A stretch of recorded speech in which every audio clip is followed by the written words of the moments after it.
Hello, everyone, and welcome or welcome back to Gander Gardening with Dawn. Today is March the 11th, and this video is going to be about the 11 types of seed that I'm going to be starting through March and April. So perhaps that's something that you're interested in. Just as a reminder, I live in Gander, Newfoundland, Canada, and we're in Zone 5A. But more importantly for starting seeds than our zone, because zone really just means your coldest temperature in the winter, more importantly for starting seeds is the last expected frost date in your region. And here it is June the 1st. So as I go through these seeds, I'm going to be telling you whether they're a hardy annual, a half hardy annual, or a perennial or a biennial, because um, hardy annuals in our region can be planted out 4 weeks before our last expected frost. And since our last expected frost is the 1st of June, that means that hardy annuals can be planted out around the 1st of May. Half hardy annuals can be planted out 2 weeks before our last expected frost, and so that would be the middle of May. And biennials and perennials that are hardy in our region can be planted out 6 weeks before our last expected frost or around the middle of April. And I have been doing this for a long time. Ever since I've been growing seeds, I've been planting them out based on this, and it really does work. The most important thing in that regard, though, is that they're hardened off before you put them outside. So I take a full 2 weeks to harden off my plants. But I'll give you more information as we go along. But remember that whatever the last expected frost date in your area is in, you need to calculate back from that date because every area is different. So let's get into it. The first 5 seeds that I'm going to be talking about, I've already started. These are the seeds that I start in early March. And I will go through them and give you a little bit of information about each one. The first seed that I've already started, these first 5, as I said, I already started in early March, is Azuratum Blue Horizon. This is a half hardy annual. It grows to be about 18 inches tall. It prefers full or part sun, and it is the perfect filler flower for arrangements. It has fluffy flowers that are kind of a lavender, almost a periwinkle blue, and they fit in so well in so many arrangements with different color schemes that this one is indispensable for your cutting garden. Azuratum Blue Horizon. And by the way, I'll have the sources of all the seeds in the description below. The second seed that I've already planted in early March is Bunny Tails. And this is the cutest annual. It's a hardy annual and it gets about 15 inches tall. And it's a grass and it's seed heads which start showing up around July and go all the way till a hard frost. The seed heads are about an inch, inch and a half tall, and they absolutely look like little bunny tails, and they feel like that as well. So they are irresistible to children, and it's very easy to grow. It prefers full sun.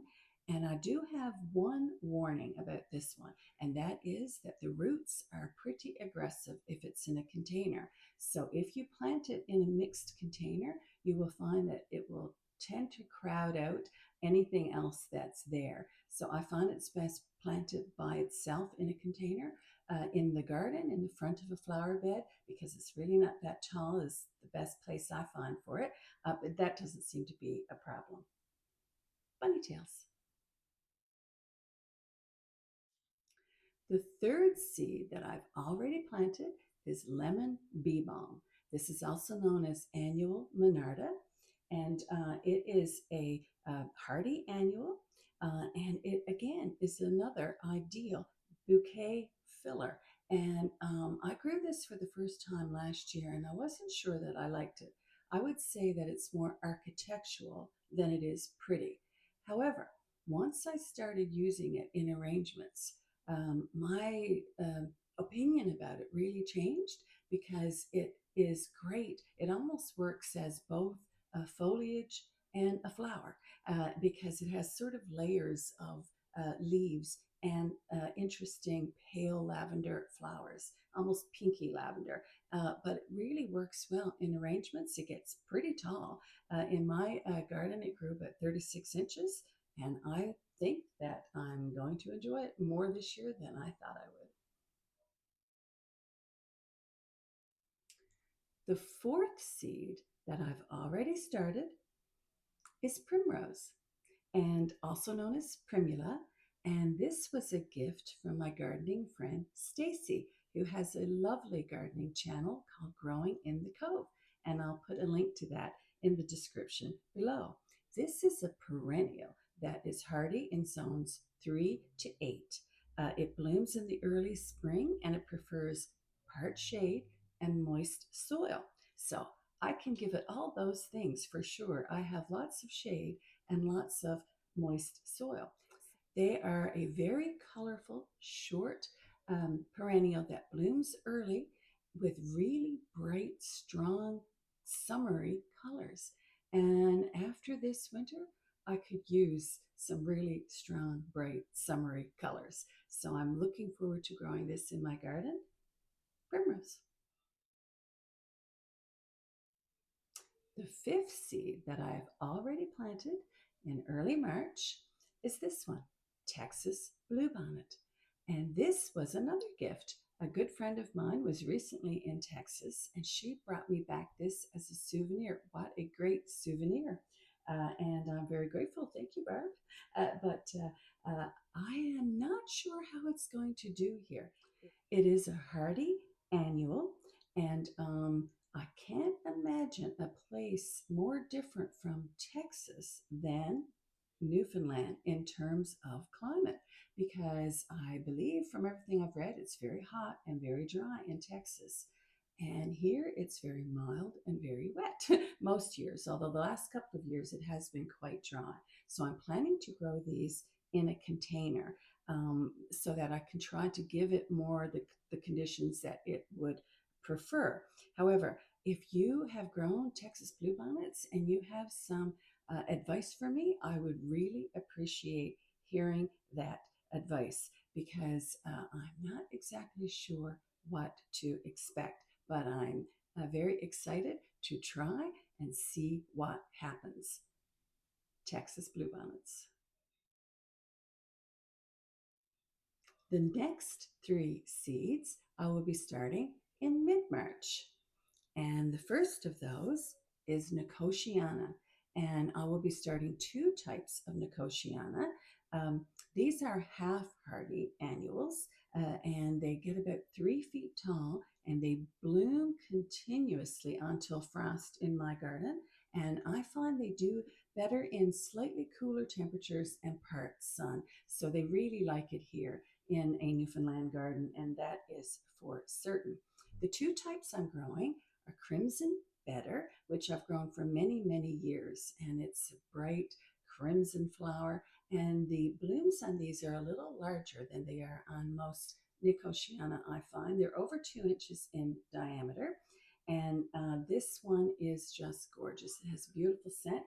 And one seed, one plant will send up 5, 7 blooming stems, maybe even more, and will make quite a presence. So you don't need very many of them, but it is gorgeous, and I can't recommend this one enough. The other one I'll be starting is lime green. And lime green I grew for the first time last year, and I found that it's not quite as tall as Crimson Better. The flowers are a little bit smaller, but in because they're a little bit shorter and the flowers are not quite as big, it doesn't need any staking or support. I do find that the Crimson Better sometimes can use a little bit of support in the garden. These do have one warning, and that is that these are poisonous plants. because, of course, they contain nicotine. So you have to be careful with children or pets around them and keep them away from food. I've never heard of anyone having any kind of problem, and let's keep it that way. The next one that I'm going to be starting, the next seed is Schizanthus. And the one that I grew for the first time last year, and it's called Angel Wings Mix. Um, and I grew this a lot of years ago, I think close to 20 years ago. And for some reason, it kind of just fell off my radar. But I grew it again last year, and boy, was I glad that it did. It has very interesting, tiny little petals on its leaves, very ferny foliage. It is a half hardy annual, so it has some toughness to it. And it gets about 18 to 24 inches. And once it starts blooming, it just continuously blooms right up until a frost. And this is a mixed variety, and the shades are very soft mauves and purples and pinks and whites.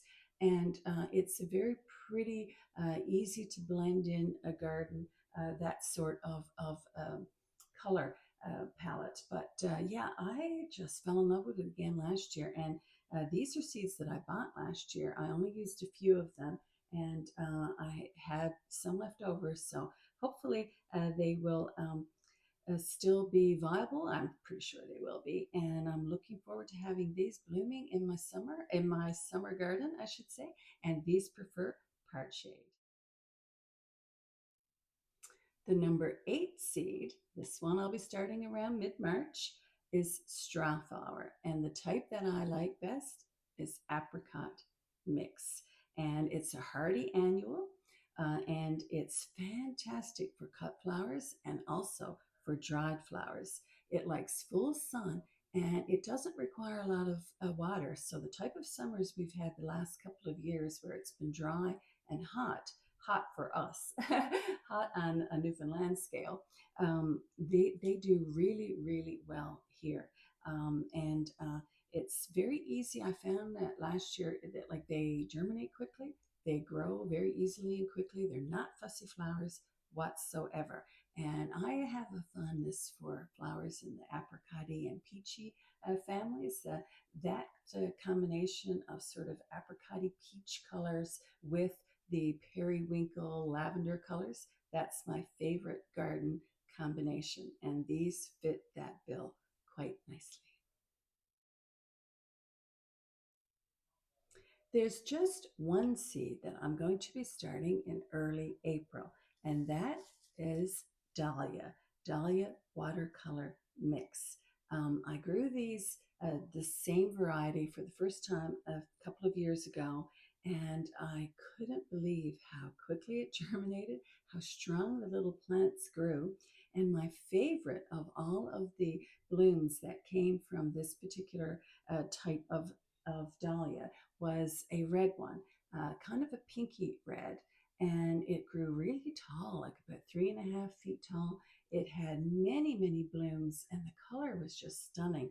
So I've saved that tuber actually, and I will be planting tubers from it again this year. But I thought, why not try a few more again this year? Because you never know if you will get a dahlia that you will particularly like and decide to keep. I can tell you that I've grown this variety watercolor mix a number of times, and I find that it has a lot of yellow flowers in it. About 50% or slightly more of the plants that you grow will be yellow. I've also had pink from it. I've had peachy colors, and of course, my favorite red dahlia that came from this variety. So it's good to know that those are the type of colors that you will get. Of course, dahlias are a tender annual, and they're a tuber forming annual, as I'm sure most of you know. And these are very variable. This mix, you can get some that only get 18 inches tall, and you can get others, as I said, that can be 3.5 feet tall from this mix. But you'll always get something interesting. And it's the surprise factor that makes this seed a really fun one to grow. Of course, all dahlias prefer as much sun as they can get, and they do like a moist soil, but they prefer really good drainage. Great in a container and great in your garden.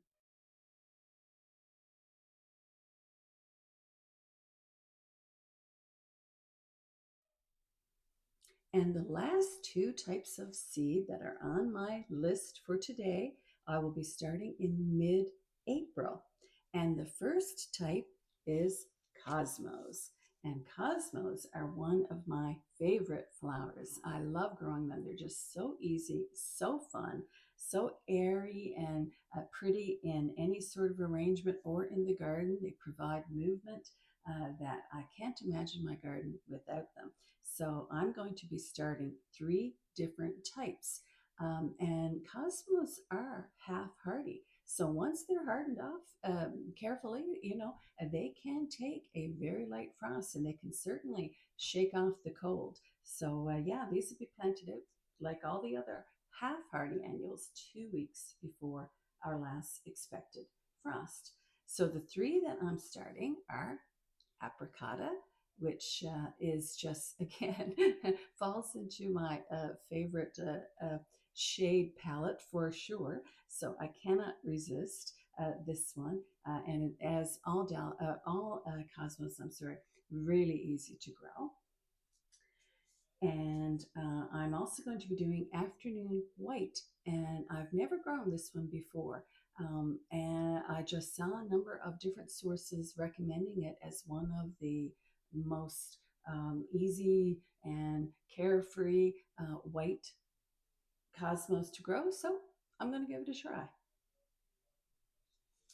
And the last cosmos that I'm growing is Sensation Mix. Now, these are seeds that I gathered from my own garden last year, as I'm trying to grow as many seeds as I can this year from my own garden.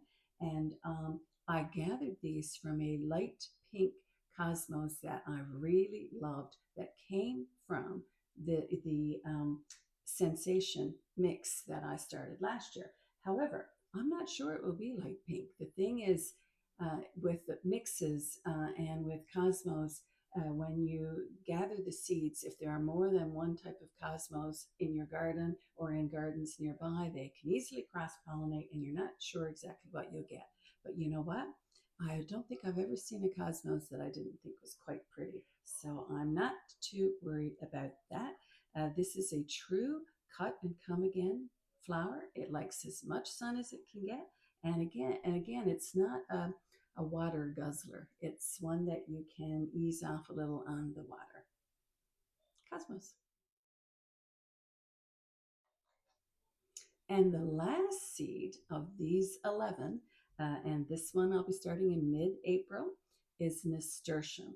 And these are some that I gathered from my own garden. There, you can see them, they're quite large. And this is, I know you won't be surprised, Alaska apricot, because I have grown this one for a lot of years.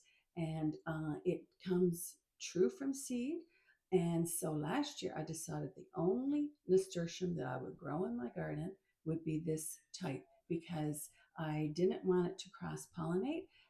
And as a Alaska variety, of course, it will have the variegated leaves, which are so pretty in a real nice, cool shade of green with cream, variegations on it. It's just so, so pretty. The leaves are almost as pretty as the flowers. And so I'll start these seeds, and as soon as the true leaves develop, I'll be able to tell if it's Alaska because of the markings on the leaves. And I haven't yet, and I've probably grown these for at least 5 or 6 years in a row and saving the seeds. And they keep coming true. So fingers crossed that that will happen again this year. These bloom all summer. They're really easy to save the seeds from. They're edible. These are semi-trailing, fantastic in containers, fantastic at the edge of a border. And I just love these. They're half hardy, so they can be planted out a couple of weeks before our last expected frost. However, these nasturtiums, I find they really don't like being transplanted. They don't like having their roots disturbed. So what I generally do is either I start them in the pots where they're going to stay all summer. I'll start them indoors in a pot where I'm going to keep them under grow lights. And then I'll place them outside, harden them off, take them in at night, that sort of thing. And then 2 weeks before our last frost, I can just leave them out. That's the way that I start most of them because I grow most of them in containers. But a few I will start in the Jiffy pellets, and I'll start them in the larger size of pellets. And that's because they're a very large seed. And I'll start them indoors, let them grow into nice little plants, and I'll peel off the casing. That's very important from the Jiffy pellet because that casing I find impedes the root development, and it also doesn't break down as quickly in the garden as we would like. So I peel that casing off and I plant the pellet. And I have found that has worked really well. And if you're interested in the Jiffy pellets that I use and how I start most of my seeds, I'll link another video of mine down below, and I will have the timestamp there of where I am demonstrating how I'm planting up some of my seeds, and you can check that out. So if you're still with me, thank you. Thank you for hanging around through the entire video. And I would love to know what sort of seeds you're starting. And I would love to know what kind of winter you have had. It's been a rough winter here, really rough.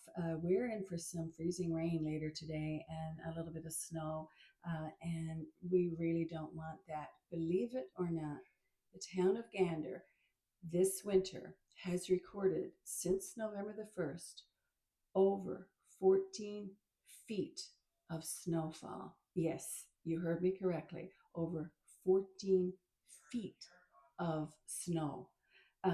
It's a good thing that there have been milder times, and so the snow has melted before we've gotten more.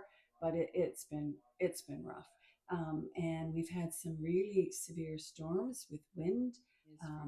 But tell me how your winter has been. Ours has been tough, but hopefully it will soon be over. Thank you very, very much for watching. I truly appreciate you doing that, and have an absolutely wonderful day.